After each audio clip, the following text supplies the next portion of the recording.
Here is how to search for any file or folder on your Mac. But before you do that, go ahead and hit that subscribe button down below. So there's two ways we can do this. We can go to the spotlight button on the top and click on the magnification, and then we can do a spotlight search. So let's say I'm searching for a PDF. I will search it in, and then it will give you a list of places where it could be. Then it would actually show you the PDFs down below.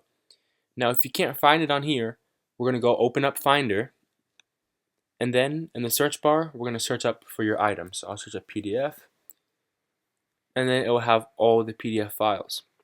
Now if you still can't find it, you can always narrow it down even further by pressing on the plus icon and then pressing on System Files, Are Included, and you can add multiple plus buttons to narrow it down even more to find stuff that you would not be able to find before.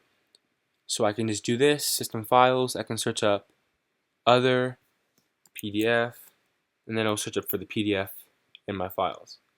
If this video helped you out, go ahead and hit that subscribe button, like, and comment with any questions you have. I will see you in the next video.